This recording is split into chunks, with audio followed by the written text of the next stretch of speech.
A range of designers were asked to evaluate the tool. These were from the disciplines of textile design, product design, the applied computing department, and interactive media designers. Each session began by giving a brief summary of the project and why there is a need for feedback on the design at this point. Participants were left to use the tool on their own for a brief period of time so they could become familiar with how it works.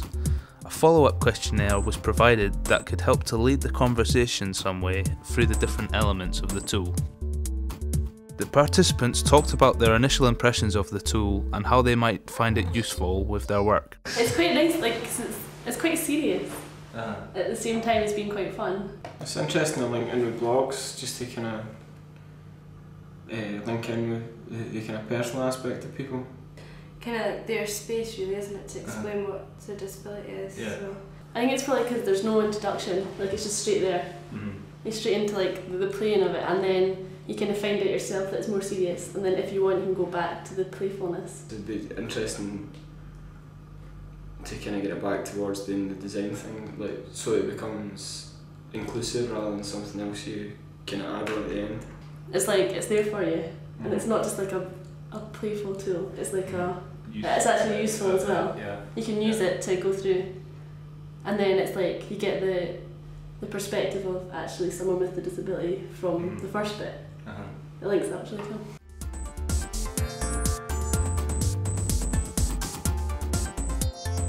Although the Explore More info feature was felt to be a valuable part of the tool, as it extends the depth of information available detailing each impairment, there were a few problems brought to attention concerning how smoothly the transition operates between the tool and further external info.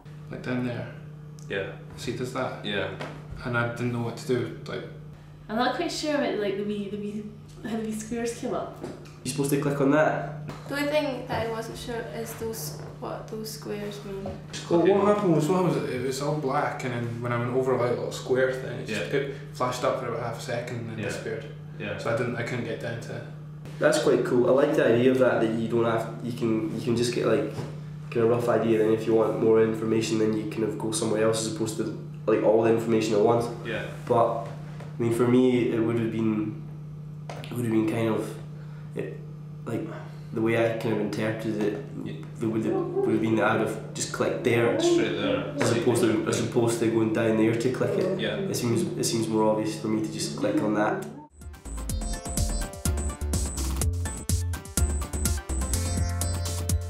The participants were asked to speak about the use of people's voices within the tool and discuss how easy it is to control each interview's playback. The main issue identified was that the audio is currently a bit too linear and returns to the start of the clip every time the user selects the graphic. This is not a problem initially, but could start to be annoying after many uses. I thought it was really nice to have like their actual voices as well. Yeah, it was because the audio quality, some of it is not like top-notch quality. It's kind of recorded from. Yeah, I noticed there was like sounds in the background and stuff, but I don't know. I quite like that because it makes it seem like it's real. What I like about this is it's quite simple. So if you had like fast forward and rewind and blah blah blah and loads more stuff, I think I'd like it less. It'd be more sort of intimidating to me because there's so many buttons. Yeah, that'd be quite good, just to like kind of chapterise it what they're talking about, so then you could go like if you wanted to go back and see instead of going back to the start and listening to it all again. Some sort of in the meta details so that you can kind of see this is when they're talking about problems with X, Y, and Z or something. Yeah. The audio was split up into kind of separate sections, so if you want to listen to another one again, you could listen to it.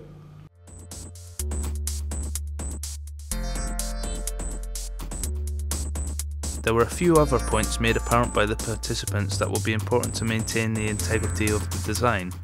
These are related to the use of the hole within the tool, showing only part of the graphic at this time, questioning if this is necessary and if it works well. I'm just wondering why you have this circle thing to trace around the images. There probably is a very good reason for it, but it's not kind of automatic.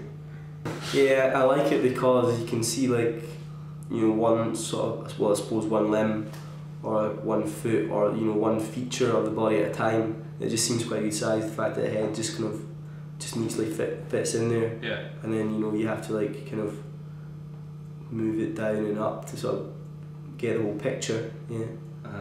Yeah, it's good. I think it's the right size. Another important issue is the accessibility of the tool itself. I mean, that's for knowing about disabilities, but then again, if you've got a disabled person try to use it, then they can use it. And nothing. Oh well.